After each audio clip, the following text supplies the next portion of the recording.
क्योंकि बहू झूठ नहीं बोलती। सुधा और राकेश के 3 बेटे थे। शादी के बाद तीनों माँ बाप से दूर रहते और सिर्फ त्योहारों में आते। माँ जी, पिताजी, अगली बार आप लोग हमारे घर आइएगा। अरे नहीं बहू, सब यही आ जाते हैं तो घर खिला खिला लगता है। हाँ बहू, तू हमेशा बुलाती है तो जरूर आएंगे तेरे पास भी।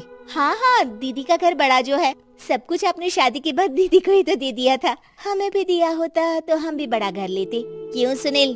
अरे नहीं नहीं, पापा ने सबको एक बराबर ही दिया है। छोटी बहू, क्या चाहिए तुम्हें, बोलो। वो आपके सोने की चेन वाली घड़ी है ना, वो अगर आप मुझे। तभी वहाँ मजली बहू भी आ जाती है। और मुझे ना आपका मंगलसूत्र कितना लंबा, सुंदर और भारी भी है। अरे हाँ हाँ, तुम दोनों को ही दूंगी बहू, चिंता न करो। चलो अब खाना लगाओ, खाना खाया जाए। सभी मिलकर खाना खाते हैं कि पड़ोसन आ जाती है। अरे सुधा बहन, थोड़ी चीनी तो देना, घर में शक्कर नहीं है और मेहमान सर पर बैठे हैं। अरे छोटी बहू, चाची को शक्कर तो दे दो। अरे मजली दीदी, आप दे दीजिए ना, मैं यहाँ कम आती हूँ तो मुझे पता ही नहीं है कि सासू माँ सारी चीजें कहाँ रखती है।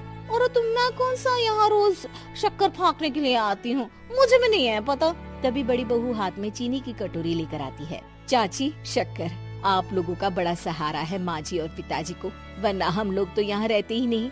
आप जैसे पड़ोसी हैं तो हम निश्चिंत हैं। और जीती रहे बहू, आप तो ये घर पड़ोस कम परिवार ज्यादा लगता है। सुधा अपनी बड़ी बहू को देखकर बहुत खुश रहा करती थी। वो उससे अक्सर घंटों बात भी किया करती, लेकिन दोनों दूसरी बहुओं का भी वो समझती थी कि शायद छोटी है, वक्त आने पर संभल जाएंगी। समय आ जाता है जब सभी को वापस जाना होता है।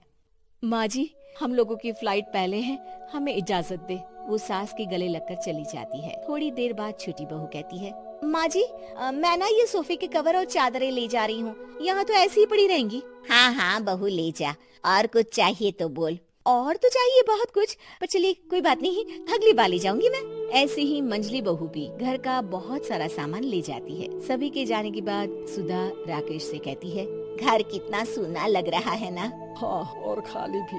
तुम्हारी दोनों बहुएं सब बटोर गई।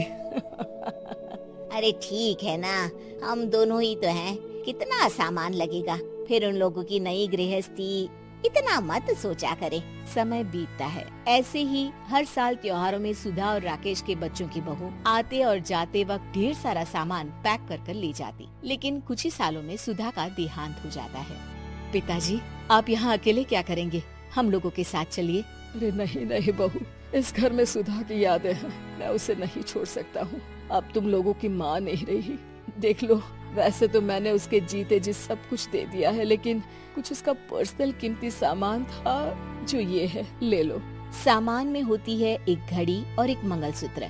माँ जी ने कहा था कि वो ये घड़ी मुझे देंगी। हाँ हाँ, पिताजी, माँ ने सबके सामने ये घड़ी सरिता को देने के लिए कहा था। उठा लो सरिता माँ की घड़ी। अब क्या था, छोटी बहू फट से घड़ी उठा लेती है। और पिताजी, ये मंगलसूत्र तो माँ ने मुझे ही देने को कहा था, याद है ना?